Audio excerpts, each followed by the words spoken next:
வணக்கம் viewers, welcome to the channel learn to code in Tamil.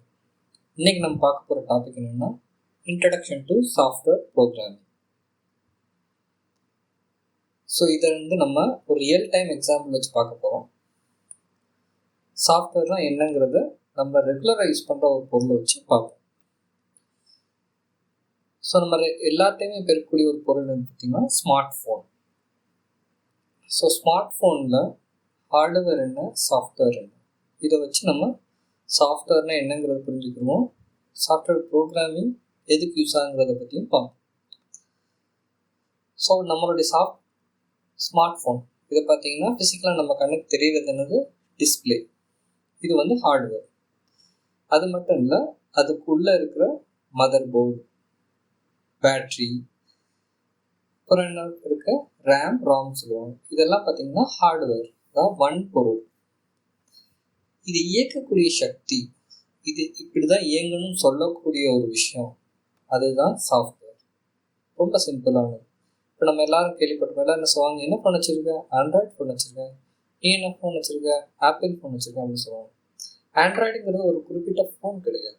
ஆண்ட்ராய்டுங்கிறது அந்த phone run ஆகக்கூடிய operating system, அதாவது அந்த ஃபோனை இயக்கக்கூடிய சிஸ்டம், அதுதான் சாஃப்ட்வேர். இப்போ நீங்கள் பார்த்தீங்கன்னா 3 டிஃப்ரெண்ட் வெரைட்டிஸ் ஆஃப் சாஃப்ட்வேர் நான் போட்டிருக்கேன். பார்த்தீங்கன்னா ஆண்ட்ராய்டு இருக்குது. ஆண்ட்ராய்டு ஒரு ஆப்ரேட்டிங் சிஸ்டம், விண்டோஸ் ஒரு ஆப்ரேட்டிங் சிஸ்டம், மேக் ஒரு ஆப்ரேட்டிங் சிஸ்டம், ஆப்பிள் ஐஃபோன் சொல்கிறோம்ல, அது ஒர்க்கார ஆப்ரேட்டிங் சிஸ்டம் என்னென்னா மேக். சரியா? ஸோ இந்த ஆப்ரேட்டிங் சிஸ்டம் என்ன பண்ணுது, இதுதான் சாஃப்ட்வேர். அதாவது எப்படின்னா, ஒரு ஃபோனை ஓப்பன் பண்ணுறோம், கால் பண்ணுறோம், மெசேஜ் பண்ணுறோம், ப்ரௌசரில் லான்ச் பண்ணுறோம், இது எல்லாத்துக்குமே பார்த்தீங்கன்னா பிஹைண்ட் த சீன் ஒரு சாஃப்ட்வேர் தான் அது இயக்கிக்கிட்டு இருக்குங்க. சரியா? ஸோ மெயின்லி சாஃப்ட்வேர்னால் என்னென்னா ஒரு ஹார்ட்வேரை இயக்கக்கூடிய சிஸ்டம், அதுதான் சாஃப்ட்வேர். நம்ம ஃபோன் இருக்குன்னா, ஃபோனுங்கிறது ஒரு ஃபிசிக்கல் கண்ணுக்கு தெரிகிற ஒரு விஷயம், அது ஹார்ட்வேர். அதை இயக்கக்கூடிய ஒரு விஷயம், அதுதான் சாஃப்ட்வேர். இந்த சாஃப்ட்வேர்னா ஒரு பர்பஸ் கண்டி நம்ம க்ரியேட் பண்ணுறோம். அந்த சாஃப்ட்வேரை எப்படி உருவாக்குறது, அதுதான் ப்ரோக்ராம். ஒரு ஆண்ட்ராய்டு ஓஎஸ்குள்ளே பார்த்தீங்கன்னா நிறைய ப்ரோக்ராம்ஸ் இருக்கும். அந்த ப்ரோக்ராமோட காம்பினேஷன் தான் ஒரு சாஃப்ட்வேர். அதாவது ஒரு 50-60 ப்ரோக்ராம் மாடியூலை க்ரியேட் பண்ணி அதை ஒரு சாஃப்ட்வேரை நம்ம க்ரியேட் பண்ணுறோம். சரியா? இந்த ப்ரோக்ராமை என்ன லாங்குவேஜில் எழுதுகிறோமோ அதுக்கு பேர் தாங்க ப்ரோக்ராமிங் லாங்குவேஜ். சரியா? அதாவது ஹார்ட்வேர் சாஃப்ட்வேர் சேம் தான், ப்ரோக்ராமை எப்படி எழுதணுங்கிறது மட்டும்தான் ப்ரோக்ராமிங் லாங்குவேஜ். ஸோ இது வரைக்கும் பார்த்தீங்கன்னா சாஃப்ட்வேர் ப்ரோக்ராம் சேம். ப்ரோக்ராமிங் லாங்குவேஜ்னு என்ன, நம்ம எழுதக்கூடிய ப்ரோக்ராம் என்ன ப்ரோக்ராம் எழுதுகிறோம், அந்த ப்ரோக்ராமை எப்படி அச்சீவ் பண்ண போகிறோம். அது ஜாவா யூஸ் பண்ணி அச்சீவ் பண்ணலாம், பைத்தான் யூஸ் பண்ணி அச்சீவ் பண்ணலாம், இல்லை வேறு ஏதாவது ப்ரோக்ராமிங் லாங்குவேஜ் யூஸ் பண்ணி கூட நம்ம அச்சீவ் பண்ணலாம். சரியா? ஸோ இப்போ நான் இன்னொரு ரியல் டைம் எக்ஸாம்பிளோட நம்ம சாஃப்ட்வேர்னால் என்ன டிஃப்ரென்ஸ் பார்ப்போம். நம்ம டெய்லி இல்லாட்டி வாரத்தில் ஒரு நாள் நம்ம போகக்கூடிய என்ன பார்த்தீங்கன்னா ஏடிஎம் சென்டர். ஸோ எல்லாருமே மெயின்லி 80% ஆஃப் பீப்புள் ஏடிஎம்மில் காசு எடுத்து பழகிருப்பீங்க. ஸோ நம்ம பார்க்குறது என்ன, அதுக்கு முன்னாடி ஏடிஎம் மெஷின், இது ஒரு ஹார்ட்வேர். சரியா? பிஹைண்ட் த சீன் என்ன இருக்குது, நம்ம டெபாசிட் பண்ணுறோம், பணம் எடுக்கிறோம், லாகின் பண்ணுறோம், ட்ரான்ஸ்ஃபர் பண்ணுறோம். ஸோ இந்த ஆக்ஷன்ஸ்லாம் பிஹைண்ட் த சீன் எப்படி நடக்கும், இதுக்கு கண்டிப்பாக ஒரு சாஃப்ட்வேர் தேவை இல்லையா? அதுக்கு பேர் தாங்க சாஃப்ட்வேர். அதாவது ஒவ்வொரு ஆக்ஷனுக்கும் ஒரு சாஃப்ட்வேரில் டிசைன் பண்ணியிருப்பாங்க. இப்போ இதுக்கு இந்த ஏடிஎம் மிஷினோட சாஃப்ட்வேரில் பார்த்தீங்கன்னா டெபாசிட்க்கு ஒரு ஃபங்க்ஷனில் ப்ரோக்ராம் இருக்கும், வித்ட்ராவலுக்கு ஒரு ப்ரோக்ராம் இருக்கும், லாகின்ல ஒரு ப்ரோக்ராம் இருக்கும், ட்ரான்ஸ்ஃபரில் ஒரு ப்ரோக்ராம் இருக்கும். எக்ஸாம்பிள் எப்படி இது ஒர்க் ஆகும், ஃபார் எக்ஸாம்பிள் டெபாசிட் பண்ணுறீங்க, என்ன பண்ணணும், இப்போ 2000 என் அக்கௌண்ட்டில் போடுறோம்னா என்னோடய அக்கௌண்ட் நம்பருக்கு 2000 ப்ளஸ் ஆட் ஆகிருக்கணும். சரியா? ஸோ இதோட வேலிடேஷன் என்ன பண்ணும், இதுதாங்க நம்ம ப்ரோக்ராமிங் லாங்குவேஜில் அச்சீவ் பண்ணுறோம். நம்மளோட ப்ரோக்ராம் இந்த அமௌண்ட்டை எடுத்துகிட்டு போய் செக் பண்ணும், வேலிட் அமௌண்ட்டா அப்படின்னா அது அந்த அமௌண்ட் செக் பண்ணி டெபாசிட் பண்ணிடும். இதை வித்ட்ரால் எடுத்துக்கிட்டிங்கன்னா நமக்கு 2 சினாரியோ இருக்குது. இப்போ ஃபார் எக்ஸாம்பிள் என் அக்கௌண்ட்லேயே 500 தான் இருக்குது, பட் ஆனால் 5000 நான் வித்ட்ரா ட்ரை பண்ணுறேன். இப்போ மெஷின் என்ன பண்ணணும், சஃபிஷியன்ட் பேலன்ஸ் இல்லைங்கிற எரர் கண்டிப்பாக கொடுத்தாகணும். ஸோ இதை தாங்க நம்ம ப்ரோக்ராமிங் லாங்குவேஜில் அச்சீவ் பண்ணுவோம். அது எப்படின்னா, இப்போ யூசர் 500 போட்டிருக்காரு, அப்போ என்ன பண்ணுவோம், அந்த 500 எடுத்துகிட்டு போய் என்னோடய அக்கௌண்ட் இருக்க பேலன்ஸை செக் பண்ணும். ஸோ என்னோடய அக்கௌண்ட் பேலன்ஸில் வந்து வெறும் 200 தான் இருக்குது. அப்போ என்ன செய்யும், மைனஸ் பண்ணி பார்க்கும், நெகட்டிவில் வரும். ஸோ ஜஸ்ட் என்ன மெசேஜ் வரும் உங்களுக்கு, உங்களுடைய அக்கௌண்ட்டில் போதிய பேலன்ஸ் இல்லைன்னு வந்துடும். சரியா? ஸோ இவ்வளோ தான் சாஃப்ட்வேர் ப்ரோக்ராம். சரியா? இப்போ லாகின் பண்ணும்போது என்ன பண்ணுவோம், லாகின் பண்ணும்போது யூசர் பாஸ்வேர்டு அடிப்பீங்க. இப்போ பின் நம்பர் தப்புனா என்ன ஆகும், அதை வந்து ப்ரோக்ராமில் வந்து ஹேண்டில் பண்ணும். பின் நம்பர் தப்பாக போட்டால் லாகின் ஆகக்கூடாது. ஸோ அதுதான் வந்து வேலிடேஷன். சரியா? அந்த இதை பர்டிகுலர் அச்சீவ் பண்ணுறது தான் ப்ரோக்ராமிங். லாங்குவேஜ் யூஸ் பண்ணி லாகின் மாடியூல்ங்கிற ப்ரோக்ராம் க்ரியேட் பண்ணுறது பேர் தான் ப்ரோக்ராமிங். அந்த மொத்தமாக இந்த எல்லா மாடியூலும் சேர்த்தது தான் சாஃப்ட்வேர். அந்த சாஃப்ட்வேரை கொண்டு போய் ஒரு ஃபிசிக்கல் மெஷின்லேயோ ஃபிசிக்கல் ஹார்ட்வேர்லேயோ இன்டெகிரேட் பண்ணுறோம்ல, இதுதான் ஃபுல் ஸ்ட்ரக்சர். ஓகே. அதேமாதிரி ட்ரான்ஸ்ஃபரில் என்ன பண்ணுவோம், என் அக்கௌண்ட்லேருந்து ஒரு 500 அனுப்புகிறோம், இன்னொரு அக்கௌண்ட்டுக்கு அனுப்புகிறோம்.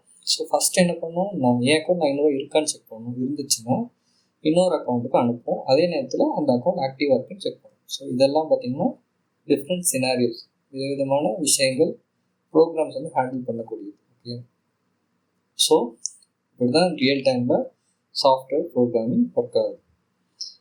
ஸோ நீங்கள் நினைக்கலாம் சாஃப்ட்வேர் ஜாப்ஸே இவ்வளோ ஜாப்ஸ் வருது அப்படின்னு.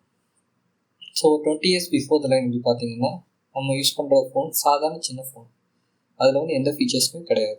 ஸோ அதுக்கு மேக்ஸிமம் கோடிங்கோ ப்ரோக்ராமிங்கோ தேவைப்படாது. ஆனால் இன்றைக்கி ஒவ்வொரு யூசர்ஸ்டையும் ஸ்மார்ட் ஃபோன்ஸ் இருக்குது. ஸ்மார்ட் ஃபோன்ஸில் எத்தனை விதமான ஆப்ஸ் இருக்குது, ஒவ்வொரு ஆப்ஸும் சாஃப்ட்வேர் தான் டிசைன் பண்ணுறோம். ஸோ சாஃப்ட்வேரோட தேவைகள் அதிகப்படுறதுனால தான் சாஃப்ட்வேர் ஜாப்ஸ் வந்து இன்க்ரீஸ் ஆகிட்டு. ஓகே. ஸோ இந்த 2 டாப்பிக்லையும் ஹோப் நீங்கள் வந்து அண்டர்ஸ்டாண்ட் பண்ணியிருப்பீங்க. சாஃப்ட்வேர்னால் என்ன, ஹார்ட்வேர்னால் என்ன, ப்ரோக்ராமிங்னா என்ன. சரியா? நம்ம ஆல்ரெடி பார்த்த மாதிரி இந்த ஏடிஎம் மாடியூல் எடுத்துக்கிட்டிங்கன்னா டெபாசிட், வித்ட்ரால், லாகின், ட்ரான்ஸ்ஃபர்ங்கிற 4 மாடியூலுக்கு நம்ம அப்கமிங் சாப்டர்ஸில் ஜாவா யூஸ் பண்ணியோ பைத்தான் யூஸ் பண்ணியோ எப்படி ப்ரோக்ராம் எழுதுறதுங்கிறத நம்ம பார்ப்போம். ஸோ இவ்வளோ தான் சாஃப்ட்வேர், ஹார்ட்வேர், ப்ரோக்ராமிங்கோட டிஃப்ரென்ஸ். இதை பார்த்தீங்கன்னா இது ரொம்ப சிம்பிளான ஒரு சாஃப்ட்வேர் ஆர்கிடெக்சரல் டயக்ராம். இந்த டயக்ராம் மூலமாக நம்ம இப்போ எதை புரிஞ்சுக்கிற போகிறோம்னா, எப்படி front and back and application programmings இதை பற்றி என்னன்னு தெரிஞ்சுக்கிற போகிறோம். எப்படி இது வந்து ரியல் டைமில் ஒர்க் ஆகுதுங்கிறத பார்க்க போகிறோம். இதுக்கு பேர் தான் software architecture. Front end apps அப்படின்னா என்ன, நம்ம கண்ணுக்கு முன்னாடி இருக்கக்கூடிய அப்ளிகேஷன். அதாவது எக்ஸாம்பிள் இப்போ எடுத்துக்கிட்டிங்கன்னா ஐஆர்சிடிசி வெப்சைட் எடுத்துக்கோங்க. நம்ம என்ன பண்ணுறோம், இந்த வெப்சைட் ஓப்பன் பண்ணுறோம், லாகின் பண்ணுறோம். ஸோ இது வந்து ஃப்ரண்ட் அண்ட் அப்ளிகேஷன். சரியா? அதை வந்து நீங்கள் கம்ப்யூட்டரில் லாகின் பண்ணலாம், மொபைலில் லாகின் பண்ணலாம், டேப்லெட்டில் லாகின் பண்ணுறோம். ஸோ இது எல்லாமே பார்த்திங்கன்னா front end apps. So front end ஆப்ஸில் நம்ம எதாவது பண்ணுவோம், இன்ஃபர்மேஷன் அனுப்புகிறோம். அது எப்படி வந்து ரியாக்ட் ஆகுங்கிறத நம்ம இப்போ அண்டர்ஸ்டாண்ட் பண்ணிக்குவோம். ஒரு ரியல் டைமில் நான் இப்போ தமிழில் பேசுகிறேன், ஆனால் எனக்கு முன்னாடி இருக்கக்கூடியவர்னு பார்த்திங்கன்னா ஒரு இங்கிலீஷ் பர்சன் வச்சுக்கோங்க. அவருக்கு தமிழ் தெரியாது, எனக்கு இங்கிலீஷ் தெரியாது. ஸோ இப்போ நான் சொல்லக்கூடிய விஷயத்த அவர்கிட்ட கம்யூனிகேட் எப்படி பண்ணுறது, அதுக்கு கண்டிப்பாக ஒரு பர்சன் வித் தமிழ் இங்கிலீஷ் 2 தெரிஞ்சவங்க தேவை. சரியா? அதாவது ஒரு மிடில் பர்சன். நான் தமிழில் சொல்ல அதை இங்கிலீஷில் ட்ரான்ஸ்லேட் பண்ணி அவர்கிட்ட சொல்லுவாங்க, அவர் இங்கிலீஷில் சொல்ல அதை தமிழில் ட்ரான்ஸ்லேட் பண்ணி என்கிட்ட சொல்லுவாங்க. ஓகே. அதுதான் இங்கே அப்ளிகேஷன் ப்ரோக்ராம் இன்டர்ஃபேஸ். ஃப்ரண்ட் எண்டில் நம்ம கொடுக்கக்கூடிய இன்ஃபர்மேஷனை பேக்கெண்ட், அதாவது அந்த இன்ஃபர்மேஷனை ஸ்டோர் பண்ணக்கூடிய ஒரு இடம் இருக்குது பார்த்திங்களா, அதுக்கு புரிஞ்சுக்கிற மாதிரி கன்வெர்ட் பண்ணி அங்கே அனுப்புகிறதும், அதுக்கப்புறம் அதுலேருந்து வரக்கூடிய இன்ஃபர்மேஷனை ஃப்ரண்ட் எண்ட், அதாவது நம்மளுக்கு புரிகிற மாதிரி தெரிவிக்கிற மாதிரி இன்ஃபர்மேஷனாக கொடுக்குறதும், இதை செய்கிற வேலை தான் அப்ளிகேஷன் ப்ரோக்ராம் இன்டர்ஃபேஸ். சரியா? இதுக்கு பேர் என்ன சொல்லுவாங்கன்னா டெக்னிக்கல் டேர்ம்ஸில் வெப் சர்வீஸஸ் சொல்லுவாங்க. அதாவது ஃப்ரண்ட் எண்டுக்கும் பேக் எண்டுக்கும் புரிஞ்சுக்கிற மாதிரி உருவாக்கக்கூடிய சர்வீசஸ். அந்த சர்வீஸை பண்ணுறதுனால இதுக்கு பேர் என்ன பார்த்தோம்னா வெப் சர்வீசஸ். சரியா? ஸோ ஃபார் எக்ஸாம்பிள் என்ன பண்ணுறோம், நம்ம வந்து ஐஆர்சிடி வெப்சைட்டை ஓப்பன் பண்ணுறோம். சரியா? ஸோ ஐஆர்சிடிசி வெப்சைட்டை ஓப்பன் பண்ணுறோம். இதுக்கு பேர் என்ன சொல்லுவோம், வெப் ஆப், அதாவது வெப் அப்ளிகேஷன். சரியா? இதே மொபைலில் நீங்கள் ஐஆர்சிடிசி ஆப் லாகின் பண்ணிங்கன்னா அதுக்கு பேர் மொபைல் ஆப்னு சொல்லுவோம். சரியா? ஸோ இதான் ஃப்ரண்ட் அண்ட் அப்ளிகேஷன். சரியா? ஸோ ஃபஸ்ட்டு இதில் என்ன பண்ணுறோம், இப்போ இந்த பேஜில் போய் நீங்கள் லாகின் பண்ண ட்ரை பண்ணுறீங்கன்னு வச்சுக்கோங்க. லாகின் பண்ண கிளிக் பண்ணுறீங்க. ஸோ இது என்ன பண்ணுது, யூசர் நேம் பாஸ்வேர்ட் கேட்குது. இப்போ நான் ஒரு சிம்பிளாக ஒரு தப்பான ஒரு யூசர் நேம் பாஸ்வேர்ட் கொடுக்குறேன்னு வச்சுக்கோங்க.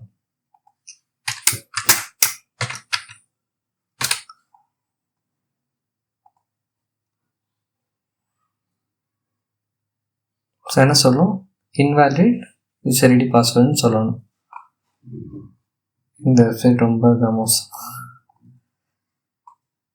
எந்த ஒரு எரர் மெசேஜுமே வரல. நம்ம இன்னொரு ட்ரை பண்ணி பார்ப்போம்.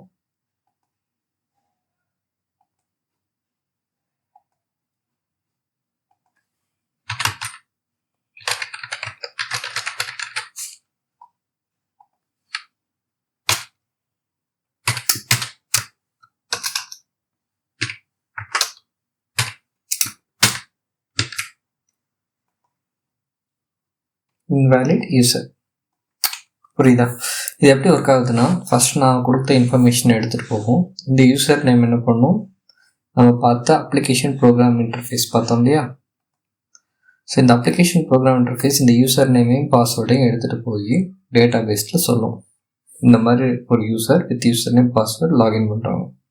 இதை வந்து ரெக்வெஸ்ட்னு சொல்லுவாங்க. நம்ம ரெக்வெஸ்ட் அனுப்புகிறோம். அது என்ன பண்ணணும், பேக்எண்டில் அப்படி ஒரு யூசர் நேமே பாஸ்வேர்டும் பேக்எண்டில் ஆல்ரெடி இல்லை. நீங்கள் முதலே சைன்அப் பண்ணியிருந்தீங்கன்னா அந்த இன்ஃபர்மேஷன் ஆல்ரெடி இருக்கும். சைன்அப் பண்ணாதனால என்ன ஆகும், அந்த இன்ஃபர்மேஷன் அங்கே இருக்காது.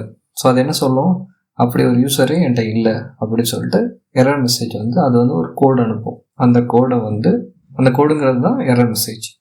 அது திருப்பி ஏபிஐ என்ன பண்ணும், ஸ்க்ரீனில் வந்து இன்வேலிட் யூசர், அதான் இந்த யூசர் இங்கே இல்லவே இல்லைங்க, இங்கே வந்து தப்பான யூசர் ஐடியை கொடுத்துருக்கீங்க.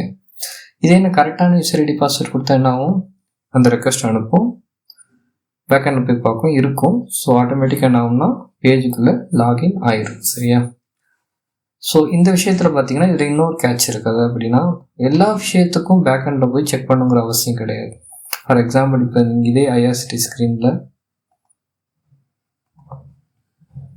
இப்போ யூசர் ஐடி பாஸ்வேர்டு நீங்கள் கரெக்டாக கொடுத்து இந்த கேப்டா தப்பாக கொடுத்தீங்கன்னு வச்சுக்கோங்களேன், இதுக்கு பேக்கெண்ட் போகணுங்கிற அவசியம் கிடையாது. இங்கேயே ஒரு ப்ரோக்ராம் இருக்கும், ஃப்ரண்ட் அண்ட் ப்ரோக்ராமே இதை வேலிடேட் பண்ணி யூசர் என்ட்ரு பண்ண கேப்டா தப்புன்னு சொல்லும். இதுக்கு வந்து எந்த சர்வீஸுமே பேக்எண்ட் வரைக்கும் போகணுங்கிற அவசியம் இல்லை. சரியா? ஸோ ஜென்ரலாக என்னென்னா ஃப்ரண்ட் எண்ட்லேயே ஹேண்டில் பண்ணக்கூடிய வேலிடேஷனை ஃப்ரண்ட் அண்ட் சர்வீஸே ஹேண்டில் பண்ணிடும். இன்ஃபர்மேஷன் பேக்எண்டில் போய் எடுக்கணும்னா அந்த சர்வீஸ் வந்து பேக்எண்ட், அதாவது பேக்எண்டுங்கிறது என்னதுன்னு பார்த்தீங்கன்னா டேட்டா பேஸ்ன்னு நம்ம சொல்லுவோம். அதை ஃப்ரண்ட் எண்டுங்கிறது நீங்கள் பார்க்குறது, அதாவது ரெகுலராக நீங்கள் யூஸ் பண்ணுற வெப்சைட்ஸ் இருக்குது பார்த்தீங்களா, யூடியூப், இது எல்லாமே ஃப்ரண்ட் அண்ட் அப்ளிகேஷன் தான். யூடியூப், ஃபேஸ்புக் எல்லாமே ஃப்ரண்ட் அண்ட் அப்ளிகேஷன்ஸ் தான்.